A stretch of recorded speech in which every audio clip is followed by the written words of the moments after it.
Assalamualaikum warahmatullahi wabarakatuh. Salam sejahtera buat kita semua. Pertama-tama saya ucapkan terima kasih pada semua partisipan yang telah menghadiri acara webinar pada malam hari ini dan juga tentunya saya ucapkan terima kasih pada panitia yang telah mengundang saya dalam acara webinar tentang digital marketing. Semoga kita dapat mengikuti acara webinar ini dari awal sampai akhir acara dan juga tentunya pastinya kita mendapatkan manfaat dari mengikuti seminar ini. Di sini saya akan memberi materi tentang how to build digital marketing yang membahas tentang bagaimana cara membuat digital marketing dan tentunya platform atau media apa yang digunakan untuk digital marketing serta kelemahan-kelemahan dalam digital marketing ini sendiri sehingga kita bisa mengatasi kelemahan dan membuat strategi digital marketing kita itu berhasil. Pertama-tama, perkenalkan nama saya Abdur Dini, saya mahasiswa S1 Akuntansi 2019, Universitas 11 Maret. Kemudian, pertama, apa itu digital marketing? Sekarang zamannya digital marketing, baik bisnis kecil hingga besar berbondong-bondong ke media digital dan mengurangi iklan model lawas. Daripada harus menempel brosur di tiang lampu merah, pohon, lebih praktis memasang ADS di website. Budget untuk beriklan gila-gilaan di koran. Bisa ditekan dengan memposting konten promosi menarik di sosmed. Sayangnya banyak pebisnis bingung harus memulai strategi digital marketing dari mana. Mengingat platform online ada banyak dan butuh pendekatan berbeda. Kalau salah strategi, kampanye digital pun bisa gagal. Tak peduli seberapa besar biaya yang digelontorkan dan sebanyak apapun media yang digunakan. Nah, supaya strategi digital marketing tidak salah langkah, perlu menguasai beberapa hal. Sebelum itu, kita akan membahas apa itu digital marketing. Digital marketing adalah upaya pemasaran produk dengan media digital dan jaringan internet. Contohnya seperti Google Businessku, WhatsApp, bisnis, website, dan platform lainnya. Bisa dilihat dari data penggunaan internet pada Oktober 2021, pengguna internet di dunia sudah mencapai 4,88 miliar orang lebih. Dimuat dari data Reportal. Itu artinya makin banyak orang terhubung dengan internet. Sehingga upaya digital marketing mulai diperlukan. Melihat pulang ini, berbagai tingkatan bisnis pun mengadopsi strategi digital marketing, sehingga mereka bisa menjaga tagar pasang yang lebih puas. Tak hanya itu, masih banyak manfaat dan kelebihan strategi digital marketing yang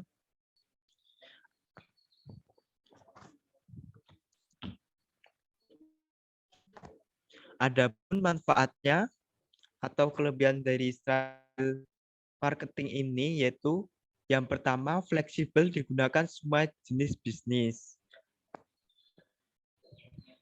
Ini maksudnya karena beragam media digital marketing dari yang gratis hingga berbayar ini sangat banyak sehingga fleksibel digunakan. Kemudian mampu menjaga konsumen secara personal sesuai dengan customer journey atau kesiapan untuk membeli. Kemudian lebih mudah mengukur keberhasilan strategi. Mengingat adanya tool digital marketing yang menyediakan matrik performa iklan yang sehingga kita mengetahui sudah berapa banyak orang yang melihat iklan kita. Kemudian memaksimalkan tingkat konversi karena digital marketing mampu melemparkan promosi ke target audiens spesifik. Kemudian tentunya digital marketing menawarkan banyak kelebihan yang tidak dimiliki tradisional marketing. Berikut beberapa di antaranya. mudah menjangkau target pasar yang lebih luas. Kemudian sekitar 70% orang lebih suka memakai internet untuk mencari produk daripada iklan tradisional. Kemudian membutuhkan biaya yang relatif rendah dan bisa diatur sendiri karena memakai platform digital. Kelebihan selanjutnya menghemat waktu dengan berbagai tool otomatis daripada melakukan kegiatan promosi secara manual. Selanjutnya lebih mudah dan cepat untuk menjalin komunikasi dua arah sampai melayani calon pelanggan daripada sekedar menunjukkan papan iklan atau brosur. Dan manfaat terakhir bebas menentukan kapan dan durasi pelaksanaan program pemasaran.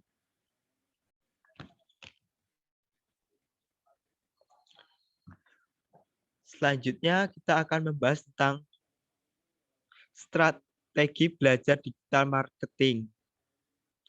Yang pertama, tentukan buyer persona. Buyer persona menentukan keberhasilan digital marketing. Singkatnya, buyer persona adalah profil yang mewakili target prospek Anda, mulai dari jenis kelamin, usia, pekerjaan, hobi, dan lain sebagainya. Dengan menentukan buyer persona yang tepat, lebih mudah menyusun strategi digital marketing yang tepat sasaran. Tapi tidak asal tunjuk saja dalam menentukan buyer persona,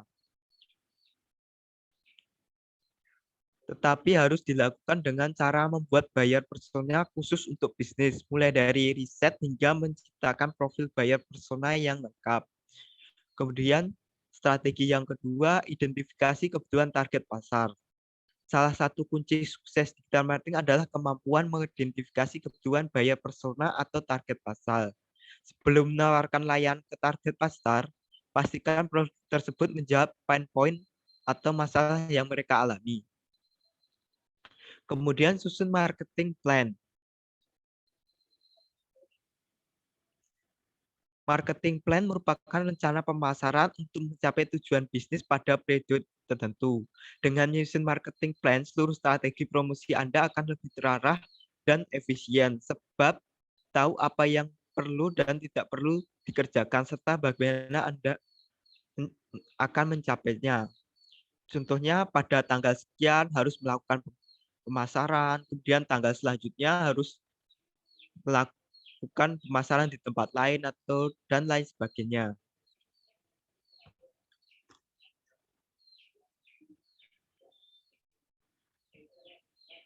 Ini bukan contoh dari marketing plan. Mulai dari bisa dilihat ini ada plannya, ada objektif, market story, strategi. Kemudian ada asset manager, di mana ada yang pertama understand the market, build the mission, dan enable the messenger.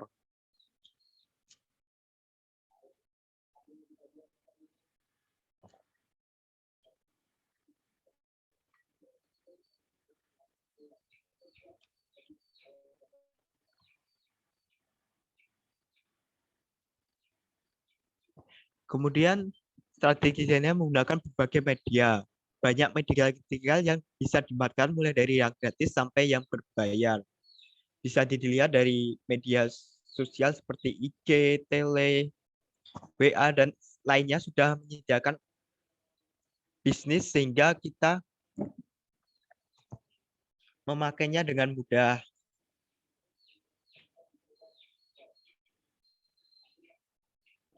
Kemudian terapkan strategi copywriting.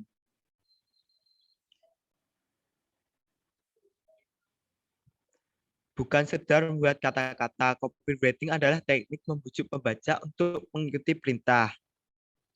Ini merupakan teknik khusus untuk meramu kata-kata, terutama demi menyampaikan kepentingan bisnis. Untuk itu, pastikan copywriting mampu menyampaikan pesan bisnis dengan baik, sehingga target pasar menangkap manfaat dari layanan dan tahu mengapa mereka harus membeli produk atau jasa yang ditawarkan. Kemudian gunakan marketing tool untuk bisnis. Dengan banyaknya media yang telah disediakan marketing tool, sehingga kita memanfaatkan aneka marketing tools yang sesuai kebutuhan bisnis. Contohnya to-do list untuk mengatur daftar pekerjaan, aplikasi email otomatis, aplikasi untuk menganalisa data, dan sebagainya. Kemudian strategi yang kelima, pahami matrik digital marketing dan evaluasi. Maksudnya kita harus mengevaluasi performanya dari strategi yang kita terapkan. Apakah strategi itu berhasil dengan lancar atau tidak? Apakah itu relevan dengan kebutuhan target pasar atau tidak? Bongkar analisis media digital marketing dan lihat seberapa besar traffic, impresi, conversion rate, dan metrik-metrik lainnya. Dari data yang ada, ubah menjadi informasi yang berharga bagi perkembangan bisnis. Jadinya dengan informasi dari yang dikumpulkan tadi, dapat mengembangkan bisnis yang lebih baik.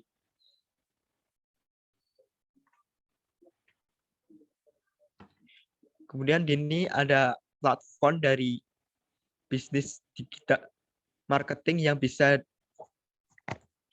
untuk bisnis. Yang pertama, Google Business Now. Untuk tingkat kemudahan mudah, tinggal mendaftar dan melengkapi profil.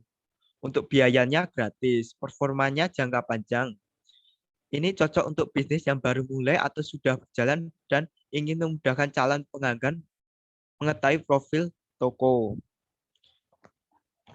Google Business ini bisa lihat kita dalam map apabila kita mengetik nama toko tertentu sehingga kita akan memunculkan toko tersebut di dalam Google Map kita. Nah, ini yang disebut dengan Google Business Note. Kemudian ada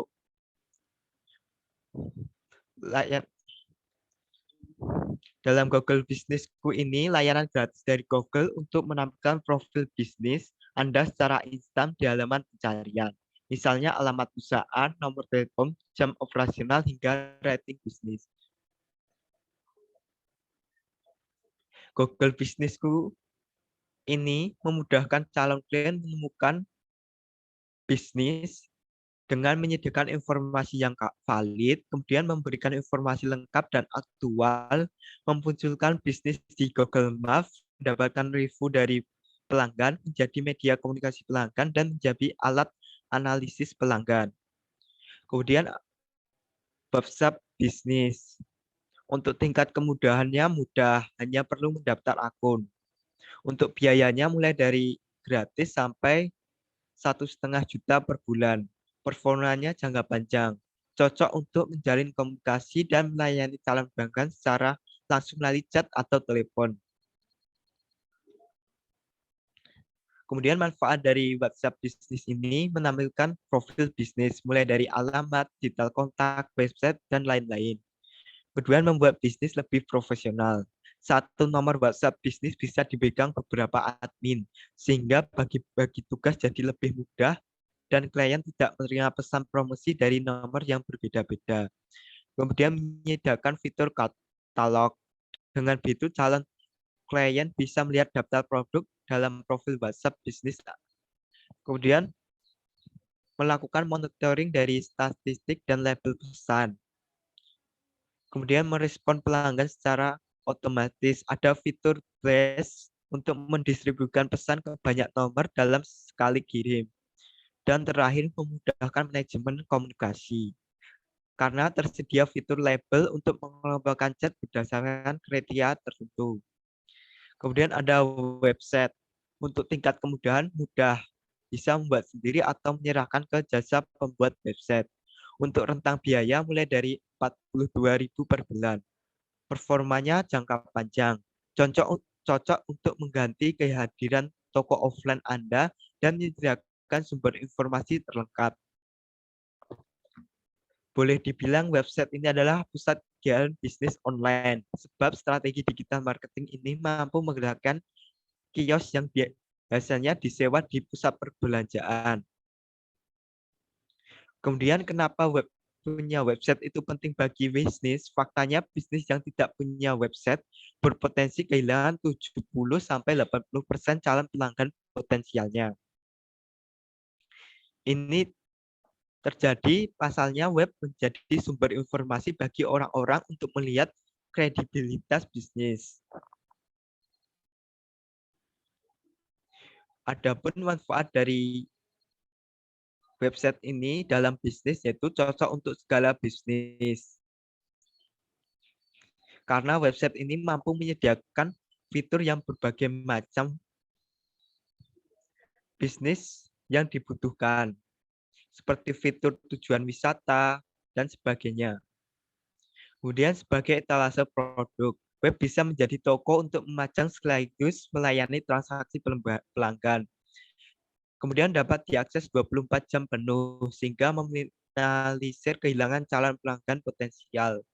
Kemudian mengontrol konten sendiri. Karena menggunakan website bisa bebas mengatur isi sesuai kepentingan perusahaan. Kemudian memudahkan bisnis ditemukan calon pelanggan. Dengan optimasi SEO, website lebih mudah tampil di halaman pencarian Google.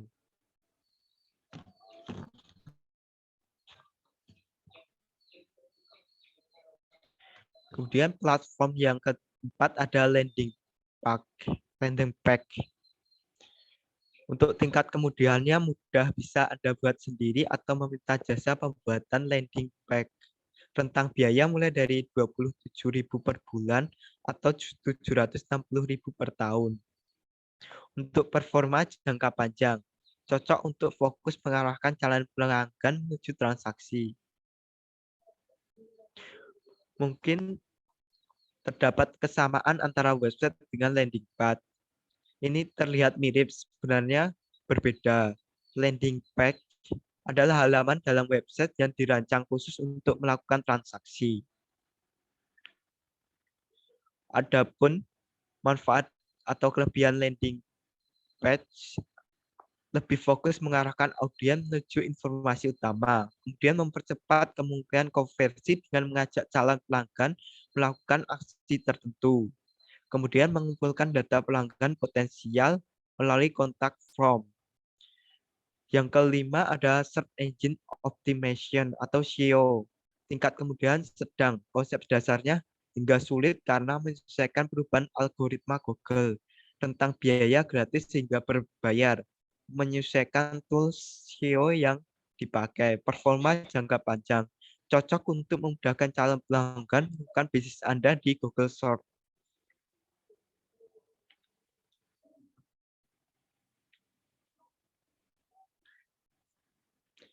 Kemudian yang keenam ada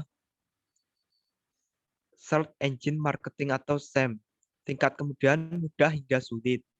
Rentang biaya mulai dari 4 jutaan, performa jangka pendek. Cocok untuk menempatkan website Anda di halaman pencarian Google secara instan. Berbeda dari SEO tadi, SEM adalah upaya mengiklankan website di halaman pencarian Google. Strategi ini jelas lebih instan untuk menempatkan situs ke posisi teratas mesin pencarian. Namun strategi ini berbayar. Di samping itu, keunggulan SEM daripada SEO ini bebas menentukan target pasar secara spesifik, mulai dari usia, jenis kelamin, lokasi, dan sebagainya. Kemudian berpotensi meningkatkan traffic dan conversion rate. SEM akan menempatkan website pada ranking teratas Google sehingga berpotensi meningkatkan traffic dan conversion rate. Kemudian hasil lebih cepat daripada SEO. Dengan bayaran tertentu, website langsung menduduki halaman pertama Google. Strategi yang ke-7 ada content marketing. Untuk tingkat kemudahannya mudah hingga sulit, tergantung ide dan kebutuhan konten itu sendiri. Tentang biaya gratis hingga berbayar, menyesuaikan alat yang dipakai. Kemudian untuk performanya jangka pendek dan jangka panjang. Ini cocok untuk memikat calon pelanggan dengan konten menarik dan bermanfaat. Konten marketing adalah strategi menghasilkan dan mendistribusikan konten yang mampu mengikat target pasar dan mengkonversi mereka menjadi pelanggan. Faktanya strategi ini lebih hemat 62% daripada tradisional marketing.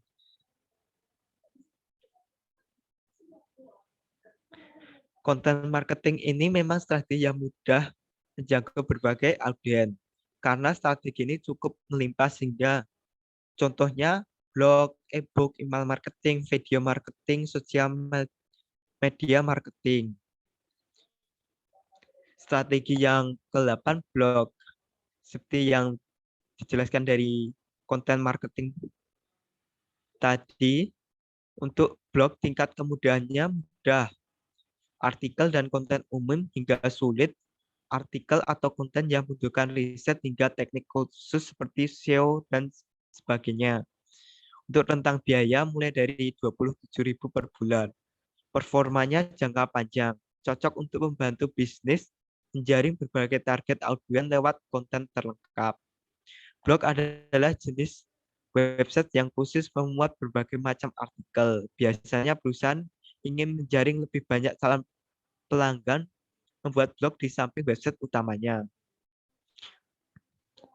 Karena blog ini menawarkan berbagai keunggulan. Yang pertama, fungsi blog fleksibel untuk membantu perusahaan melakukan sales funnel, tahapan yang dilalui pelanggan potensial untuk menuju keputusan pembelian.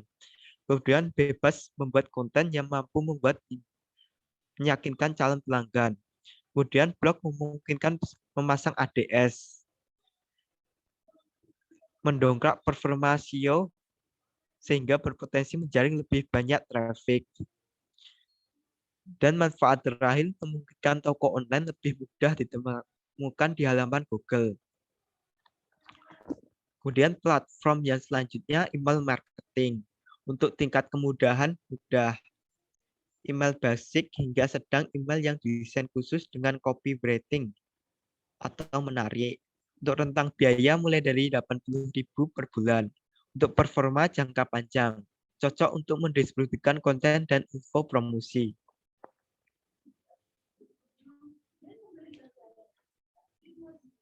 Kemudian ada beberapa aspek yang harus diperhatikan dalam email marketing. Di antaranya, lakukan list building atau proses mengumpulkan berbagai data dari target pasar. Kemudian gunakan email dengan domain bisnis sendiri agar lebih profesional. Kemudian sediakan tombol call to action, yaitu tombol ajakan untuk melakukan sesuatu, seperti melihat katalog produk, melakukan pembelian, dan sebagainya. Kemudian platform selanjutnya video marketing. Untuk tingkat kemudahan mudah hingga sulit tergantung ide dan kebutuhan video yang Anda inginkan. Tentang biaya gratis hingga berbayar. Untuk performa jangka pendek hingga panjang. Cocok untuk menjangkau calon pelanggan dengan konten yang mudah dinikmati membuat visual. Video marketing ini memanfaatkan video sebagai media utamanya. Jadi orang-orang hanya perlu menonton tanpa harus banyak berpikir ataupun mengambil kacamata demi membaca teks panjang artikel. Contohnya video dari iklan yang ada di TV, di IG, dan sebagainya. Kelebihan dari video marketing ini mampu mendongkrak bisnis. Yang pertama, memudahkan konsumen memahami produk dan layanan dengan tampilan visual. Kemudian video marketing makin ngetren dan banyak peminatnya. Mampu meningkatkan revenue bisnis, kemudian lebih mudah untuk viral dan dibagikan ke banyak audiens. Strategi video marketing ini mudah membaur di tengah masyarakat. Kemudian sosial media marketing, tingkat kemudahan mudah hingga sulit, tentang biaya gratis hingga berbayar, performa jangka pendek dan panjang, cocok untuk menjaring berbagai kalangan target pelanggan lewat konten interaktif. Sosial media marketing ini mempunyai manfaat. Yang pertama, kelebihan atau manfaat. Yang pertama, hemat biaya. Dengan banyaknya tools gratis untuk membuat konten sosmed. Kemudian efektif dan efisien. Karena bisa secara spesifik mengatur target iklan sesuai demografi yang diinginkan. Kemudian meningkatkan brand awareness. Memperluas pangsa pasar, memudahkan komunikasi dengan target pasar, menyebarkan info terbaru dengan cepat, dan menarik trafik ke website. Untuk platform yang banyak digunakan dan yang paling populer di Indonesia adalah Instagram, Twitter, Facebook, dan TikTok. Kemudian platform yang ke-12 ada pay per click atau PPC. Tingkat kemudahan mudah hingga sulit. Untuk rentang biaya mulai dari 800 hingga jutaan. Performa jangka pendek cocok untuk menjalankan bisnis dengan biaya promosi yang bisa diatur sendiri. PPC adalah upaya marketing di mana pebisnis hanya perlu membayar setiap iklan yang diklik atau dilihat audiens. Biasanya target audiens menjumpai PPC berupa iklan atau ADS di internet. Platformnya sendiri bermacam-macam sehingga memiliki keunggulan berbeda juga. Contohnya ada Google ADS, Facebook ADS, IG ADS, YouTube ADS, TikTok ADS, dan sebagainya. Yang bisa kita lihat banyaknya platform ini menampilkan iklan dalam bentuk video ataupun gambar. Meskipun PPC tidak gratis, strategi digital marketing ini bagus untuk memperoleh hasil dalam waktu cepat. Dikarenakan tidak akan berdampak pada algoritma Google yang berubah-ubah, sehingga iklan Anda pasti tersampaikan ke target audiens. Platform yang ke-13 ada native advertising. Untuk tingkat kemudahan mudah, hanya perlu membayar dan iklan akan muncul ke target audiens. Rentang biaya mulai dari 25.000 per hari. Performa jangka pendek, cocok untuk meningkatkan jangkauan promosi lewat iklan yang lebih memikat. Native advertising adalah istilah yang jarang dikenal, tapi penerapannya sering ditemui di aneka medsos. Singkatnya, native advertising adalah konten berbayar yang dipasang di platform tertentu dengan format mirip konten biasa. Saat ini, strategi digital marketing ini sudah banyak digunakan berbagai perusahaan, mulai dari Netflix dan sebagainya. Karena memiliki alasan, yang pertama, menawarkan pengalaman yang bagus bagi calon pelanggan, sebab formatnya mirip dengan konten biasa sehingga tidak terlihat seperti iklan. Kemudian menciptakan potensi untuk mendapat perhatian audiens. Menciptakan rasa ingin tahu calon pelanggan terhadap brand. Kemudian memperluas jangkauan target audiens secara spesifik. Karena akan muncul ke audiens yang memiliki kebiasaan atau pola relevan dengan informasi bisnis Anda. Contohnya saat kita buka IG, kita melihat sepatu, kemudian muncul iklan sepatu di halaman utama IG kita. Selanjutnya ada affiliate marketing. Tingkat kemudahan mudah hingga sulit, sebab afiliator yang menggerakkan promosi. Kemudian rentang biaya menyesuaikan jumlah transaksi yang sukses. Performa jangka pendek hingga panjang. Cocok untuk memperlebar sayap promosi dengan menjalin hubungan kemitraan bersama afiliator. Affiliate marketing ini adalah strategi perusahaan untuk bermitra dengan orang lain dengan sistem komisi. Artinya orang tersebut akan mendapatkan bayaran atau bonus jika berhasil menjual produk melalui link tertentu. Mengapa affiliate marketing ini menguntungkan bagi bisnis? Secara garis besar, strategi ini menambal kelemahan PPC tadi. Yang pertama, hemat biaya. Tanpa membayar biaya ADS, kegiatan promosi dilakukan oleh afiliator. Kemudian resiko rugi relatif kecil karena pembayaran komisi terjadi ketika afiliator berhasil menjual layanan atau produk. Kemudian menjaring lebih banyak target pasar. Faktanya, affiliate marketing mampu melejitkan revenue hingga 52%. Kemudian meningkatkan kepercayaan calon pelanggan dengan sistem word of mouth dari afiliator. Word of mouth adalah pemasaran yang dilakukan seseorang kepada orang-orang terdekatnya. Faktanya sudah banyak startup hingga perusahaan besar di Indonesia yang mengadopsi strategi affiliate marketing ini. Contohnya Bibit, Tokopedia, program afiliasi Niagoster, dan banyak lagi.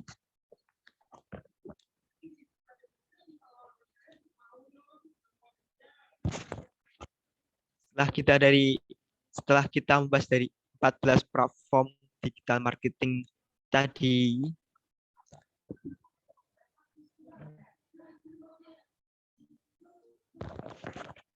perlu digarisbawahi dalam pemilihan platform tadi harus sesuai dengan bisnis yang kita terapkan. Misalnya dari dana yang kita keluarkan untuk strategi ini mencukupi atau tidak, sehingga harus mempertimbangkan dana.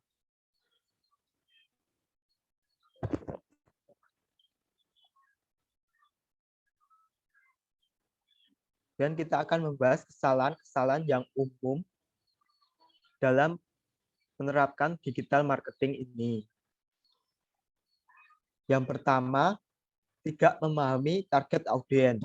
Banyak perusahaan selalu mencoba menargetkan audiens yang terlalu luas, tapi akhirnya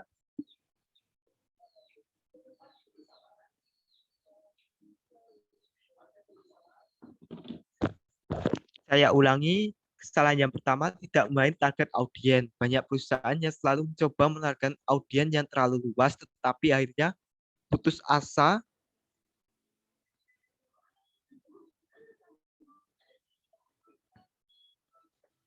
kita banyak orang tidak membeli produk menggunakan layanan mereka. Ini dikarenakan dengan semakin luas ini, maka kebutuhan dari ini akan berbeda-beda, sehingga akan sulit untuk mencapai target audiens. Kemudian tidak menggunakan sosial media secara efektif. Kebanyakan pebisnis baru yang menggunakan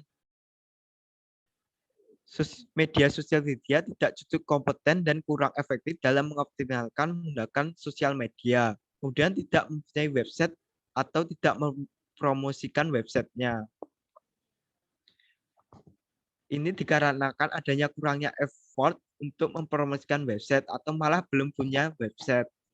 Sehingga pelanggan ini akan berkurang dikarenakan kesulitan mencari informasi tentang bisnis kita. Kemudian tidak merencanakan tujuan marketing. Tidak jelas dalam merencanakan long term atau short term goal yang realistis, sehingga kita tidak tahu langkah yang kita terapkan itu sesuai dengan tujuan kita. Kemudian desain website tidak menarik. Kalau website tidak optimal dan tidak memberikan pengalaman positif ke pengguna atau calon pembeli, bisnis mundur selangkah atau tinggal dari pesaing.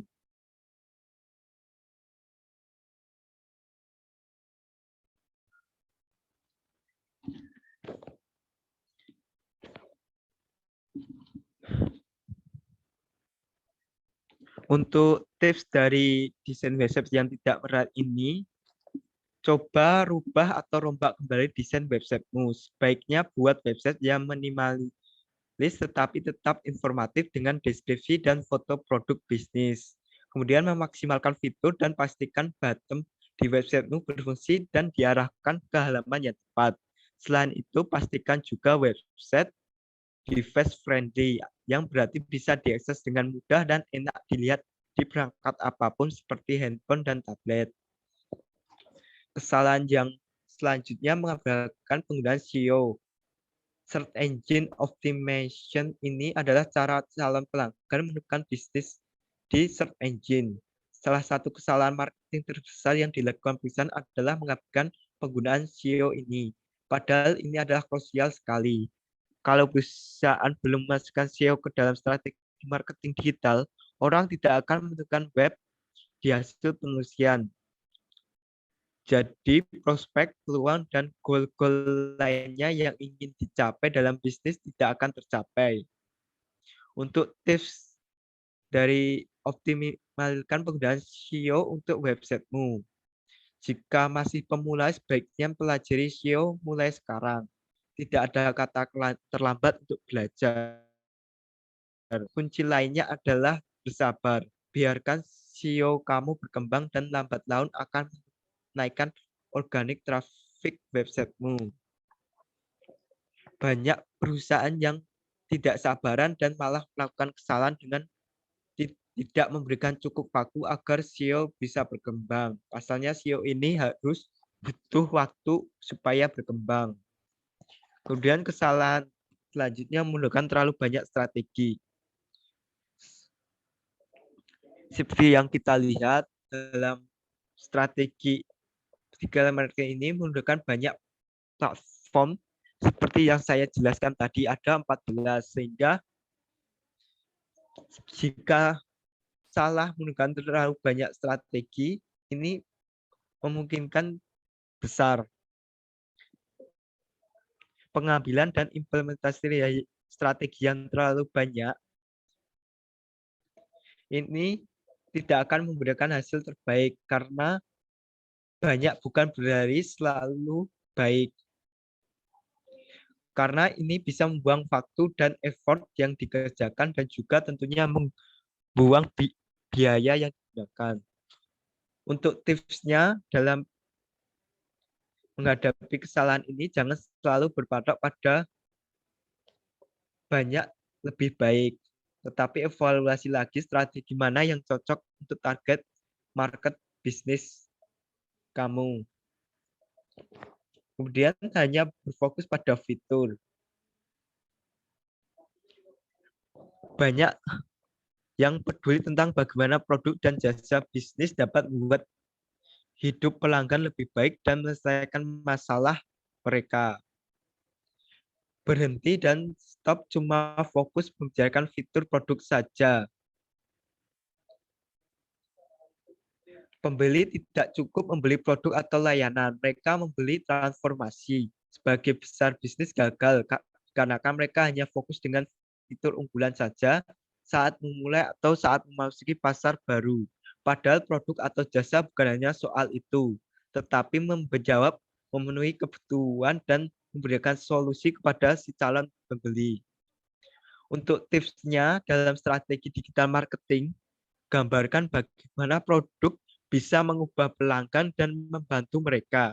Hindari tentang keunggulan atau fitur saja. Kemudian sekian materi yang dapat saya sampaikan, kurang lebihnya saya mohon maaf. Kita akan melanjutkan ke sesi tanya jawab. Untuk peserta bisa mengajukan pertanyaan.